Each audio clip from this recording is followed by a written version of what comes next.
Okay, so I'm recording this because I want to go through the book of Psalms with you, looking at every place that they mention heart. And we're going to use the Septuagint because, as you know from our website, that's the only reliable version of the Old Testament. It's the oldest. It was long before the conflict between Christians and Jews were even possible, because it was 200 plus years before Christ. Whereas the Masoretic text, which is what all of your modern translations are based on, was created by the Jewish school who crucified Jesus. No joke. And they are the ones who wanted to alter the Old Testament, the written Old Testament, to bring it in line with the oral traditions of men and what they thought it should say and what they thought it should mean. And so they changed the Old Testament, in some places completely. It doesn't even remotely look like it does in the Septuagint, which is a translation that the Jews themselves made 200 plus years before Christ into Greek. So that's the oldest, most complete copy of the Old Testament that we have, the Septuagint. And it was used by the church for a long time.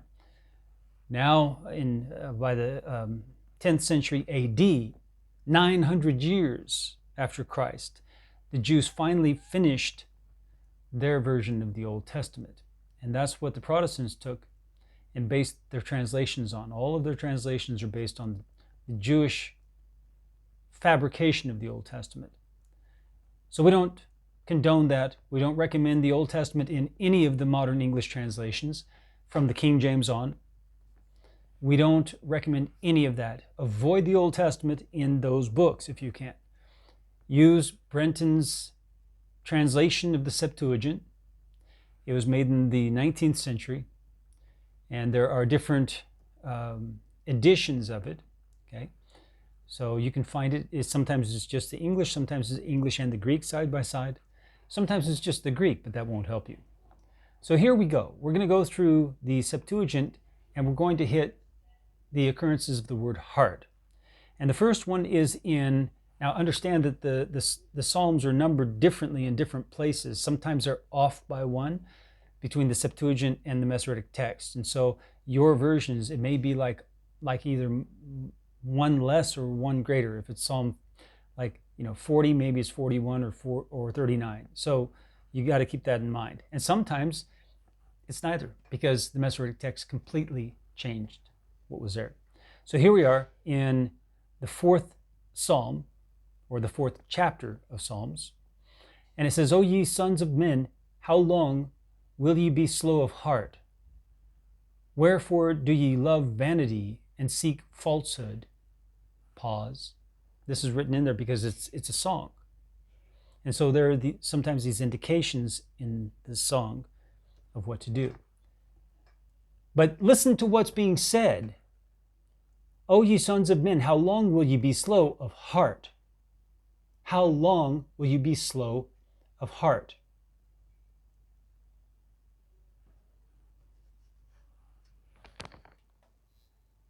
So this word slow of heart really does mean slow-hearted. And it says, wherefore do you love vanity? And this word vanity means uselessness, like morally useless.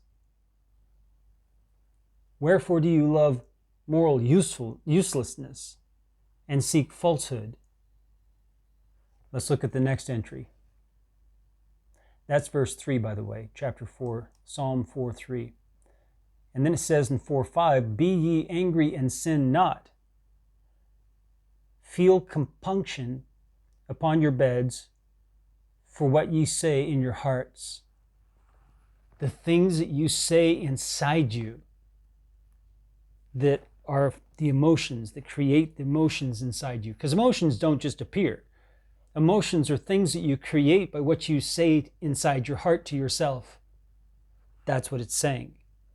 And it says, be ye angry and sin not. So if you are angry, then you need to be angry in such a way that you don't sin.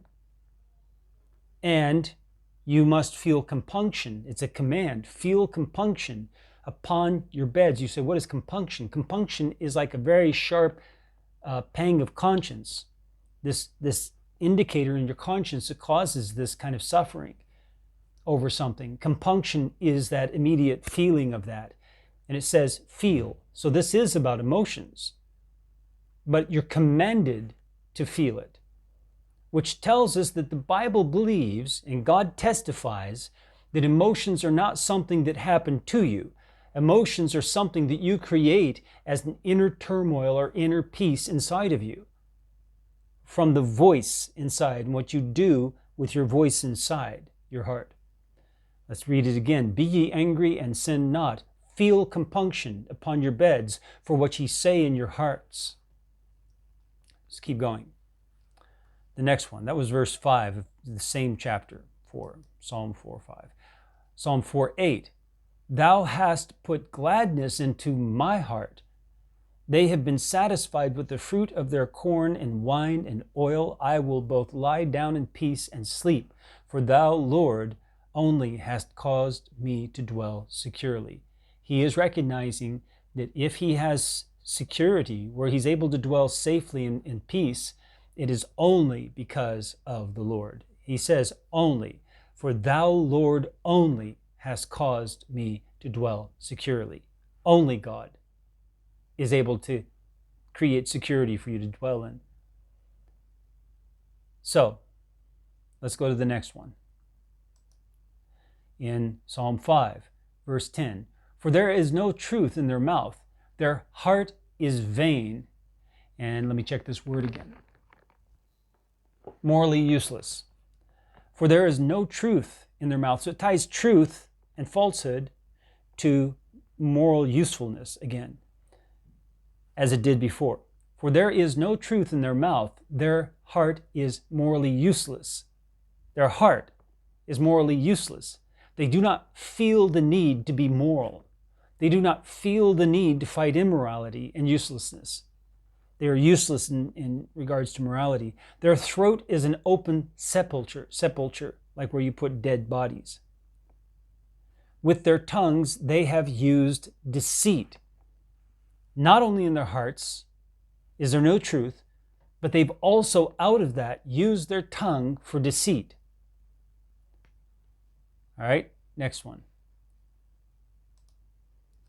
You can learn a lot about the processes that go on inside the soul by reading like this. And if you saturate yourself in the book of Psalms, you know more about the soul than you could in any other book.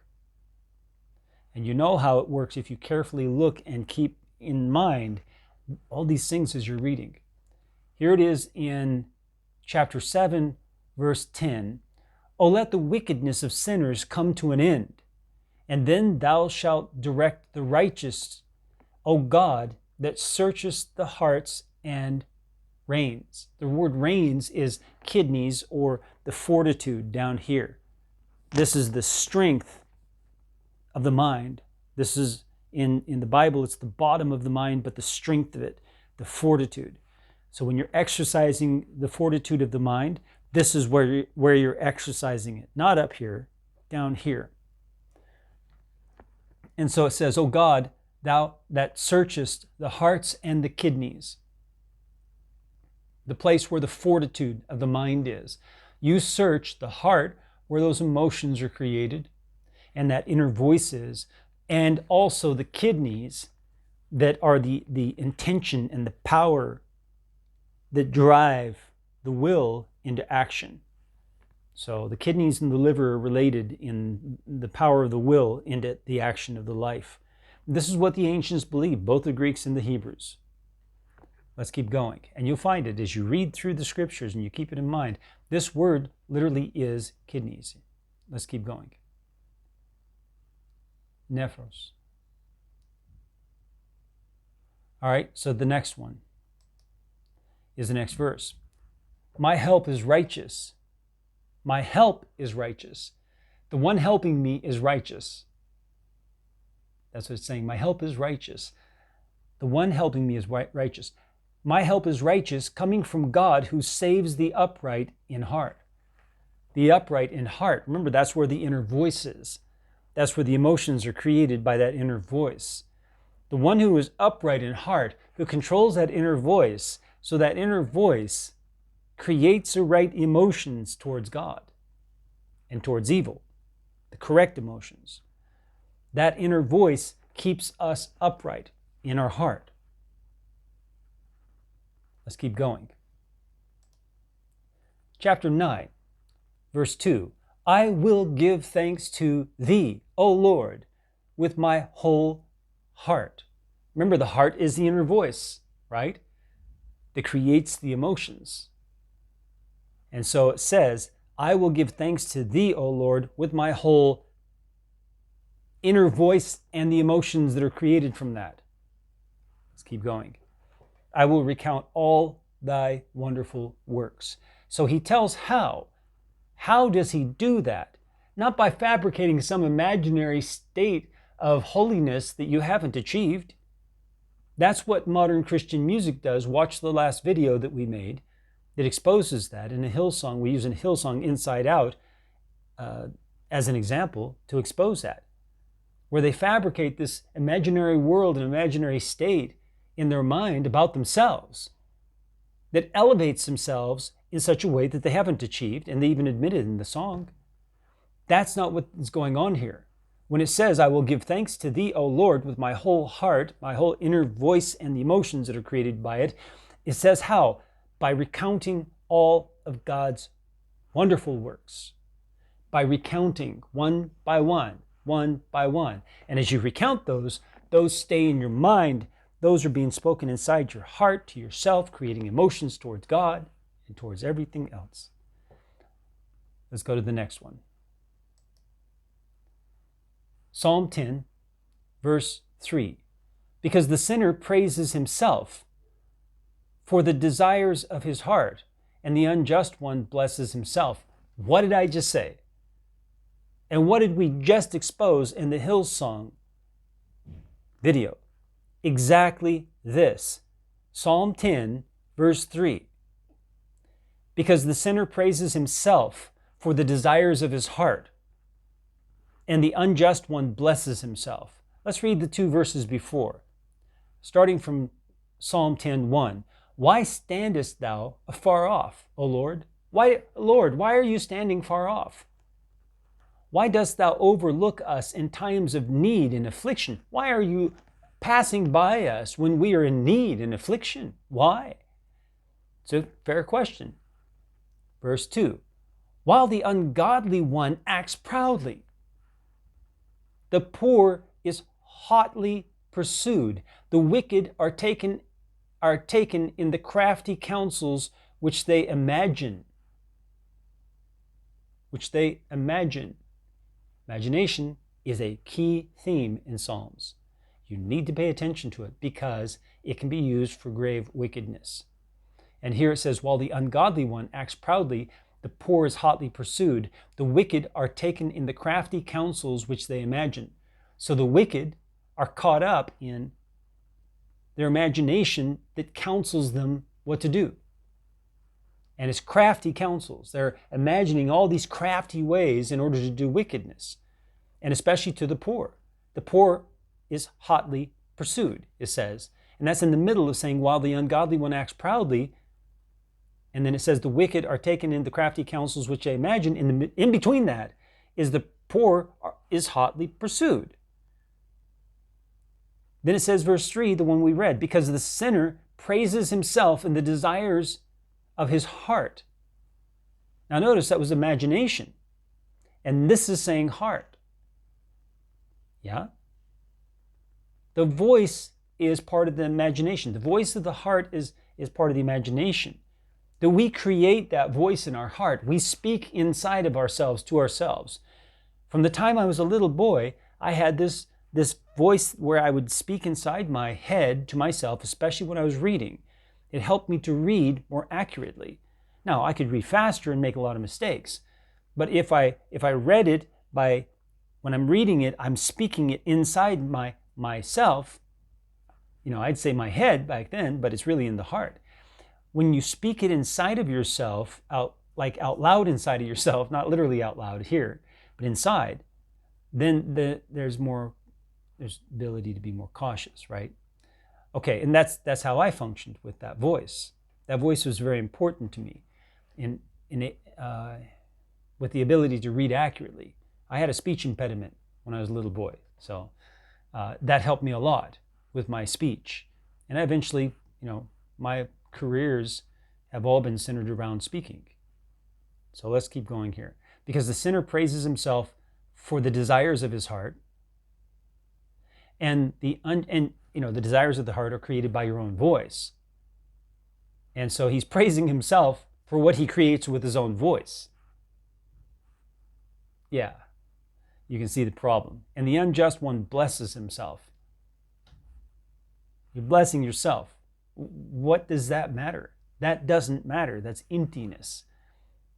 And the next verse we'll read.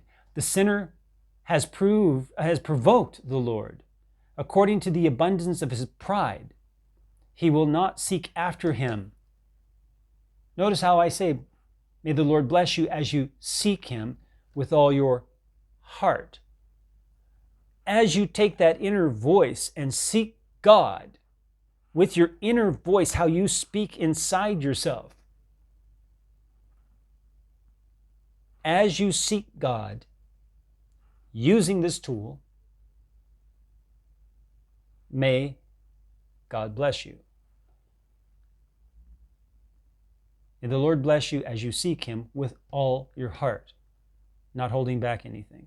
The sinner has provoked the Lord according to the abundance of his pride. He will not seek after him. He's too prideful. And when I find myself in the middle of the day where I haven't been speaking with the Lord and listening to the Lord for about an hour or two, that's a long time for me. And then I find that I was caught up in whatever I was doing and just focusing on that and focusing on my actual actions of it and just ignoring the Lord. And it can't be like that. It can't be like that. God is not before him. God is not like in front of him. He's not. He's not mindful of God. He's not paying attention to God. God is not before him. Okay, let's go to the next entry for heart. It's in the same psalm. So that means I'll go ahead and keep reading because it's 2 verses later. Verse 5, his ways are profane at all times. Have you ever caught yourself swearing? I mean, like, you're shocked that you've sworn. You said some bad word. Or you've said something bad about someone, even not using profane words. And yet what you've said is profane. Well, this one, it says, his ways are profane at all times. And profane doesn't have to use profane words. It says his ways are profane. His paths are profane at all times. Thy judgments are removed from before him. He forgets your judgments. Lord, he forgets your judgments. They're not before him. He's not keeping them in his mind, in front of him, in his heart, as he goes. Thy judgments are removed from before him. He will gain the mastery over all his enemies. That's what it says. He will gain the mastery over all his enemies. For he has said in his heart, there's the voice in the heart, he has said in his heart, I shall not be moved, continuing without evil from generation to generation. Now that's confusing, isn't it? Okay. So, whose mouth is full of cursing and bitterness and fraud, under his tongue are trouble and pain.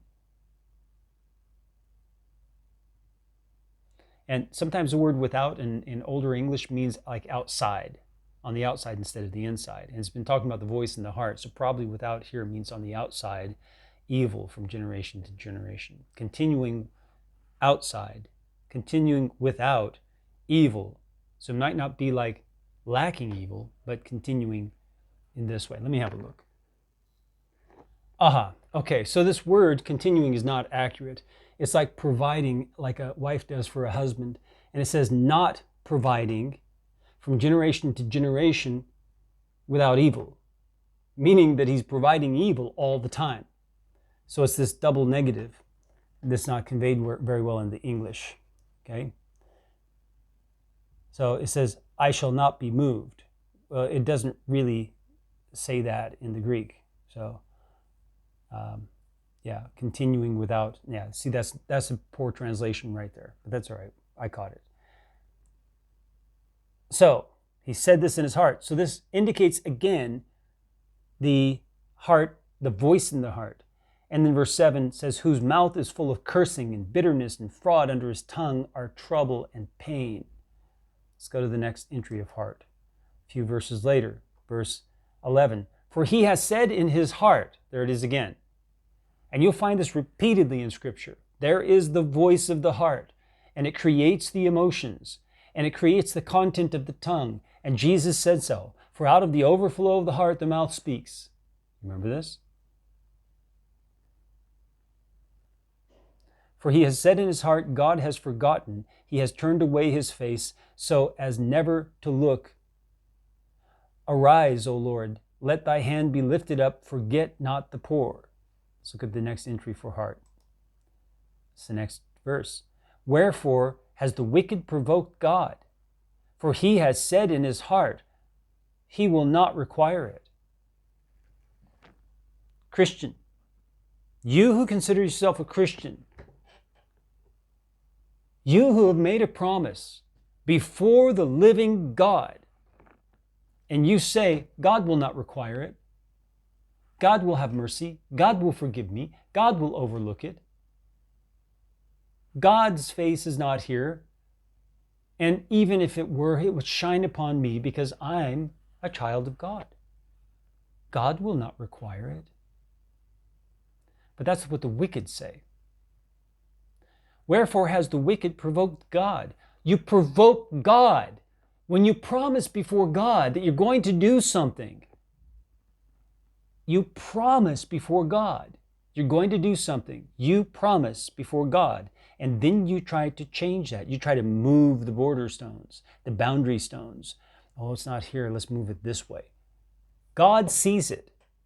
God sees it, and he knows it. That you've moved the boundary stones, and he knows where it belongs. And he's going to require it. He's going to hold you accountable to it. And should you not fulfill your obligation and die, God will still hold you accountable for it. You must fulfill your obligations to God. You do not want to jeopardize your eternal salvation because you made a promise before God clearly and voluntarily and did not fulfill it. Yes, this says right here that the wicked provoke God, saying in his heart that God will not require it.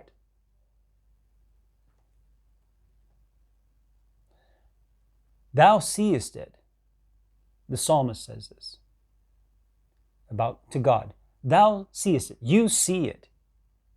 For thou dost observe trouble and wrath to deliver them into thy hands. The poor has been left to thee. Thou wast a helper to the orphan. Break thou the arm of the sinner and wicked man. His sin shall be sought for and shall not be found. The Lord shall reign forever, even forever and ever. Ye Gentiles shall perish out of his land. The Lord has heard the desire of the poor. Thine ear has inclined to the preparation of their heart. The preparation of their heart. Right there's the next verse about heart. God's ear has inclined to listen closely to the preparation of their heart. Do you prepare your heart? How are you going to do that without using the voice of your heart? What you say in your heart and the emotions that are created by that. And then what pours out of your mouth. For out of the overflow of the heart, the mouth speaks. The Lord has heard the desire of the poor. Thine ear has inclined to the preparation of their heart to plead for the orphan and afflicted, that man may no more boast upon the earth.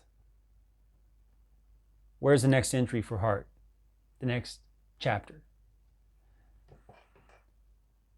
Verse 4, chapter 11. For behold, the sinners have bent their bow. They have prepared their arrows for the quiver to shoot, for privily at the upright in heart. Those of you who are upright in heart, the sinners, will prepare their bows and their arrows and will aim it and will plan on shooting you. Next one, chapter 12, verse 3. Everyone has spoken vainly to his neighbor. Their lips are deceitful. They have spoken with a double heart. Wow, a double heart. Let me make sure of that word. Yeah, they've spoken doubly in their heart, like two-faced. Wow. Careful what you do with your heart. The alcoholic can tell someone something and believe it completely, even if it's a lie, and then turn around and tell someone another lie and completely believe it, even though it's opposed to this one. That's in the heart. He's convinced himself in his heart. It's that voice, the inner voice that he's using to deceive himself. Don't be like the drunkard, who's a double liar. Chapter 13, verse 3, how long shall I take counsel in my soul, having sorrows in my heart daily? How long shall my enemy be exalted over me? Look on me, hearken to me, O Lord my God. Lighten my eyes, lest I sleep in death. Lest at any time mine enemies say, I have prevailed against him. My persecutors will exult if ever I should be moved. But I have hoped in thy mercy. My heart shall exult in thy salvation. My heart shall, will, future, exult in thy salvation. I will sing to the Lord who has dealt bountifully with me, and I will sing psalms to the name of the Lord Most High. I will sing songs about what he did when he does it.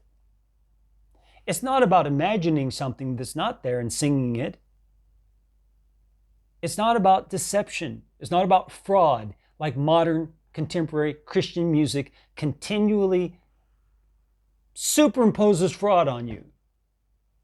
Leads your heart into fraudulent statements and emotions.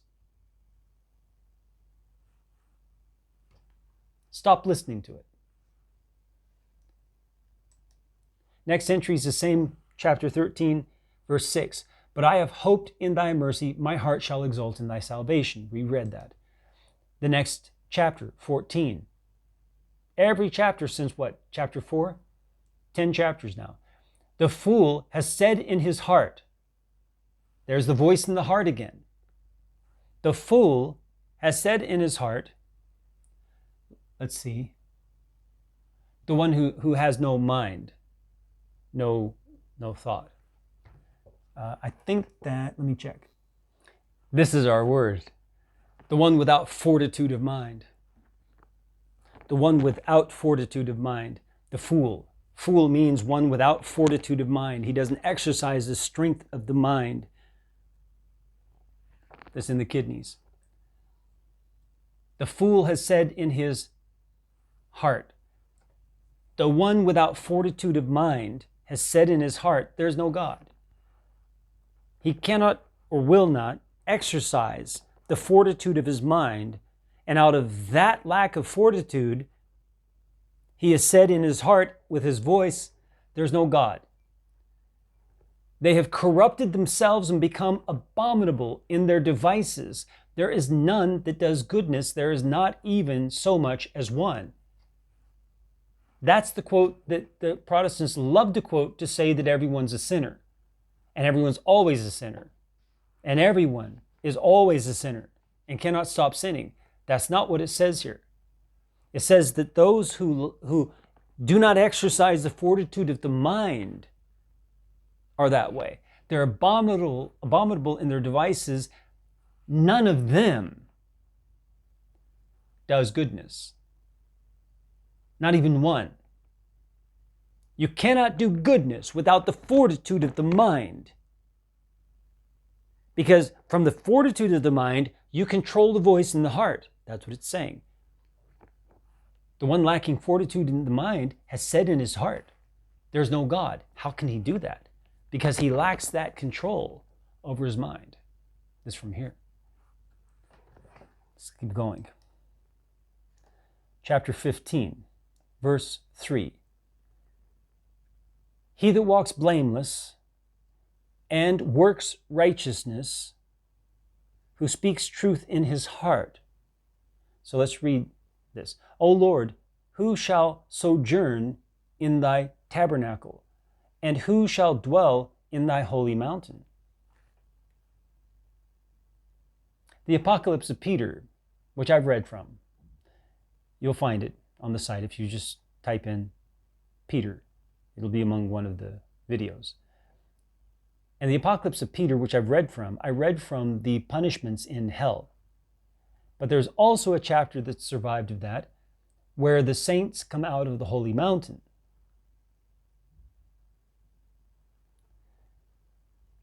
So it says, who shall dwell in thy holy mountain?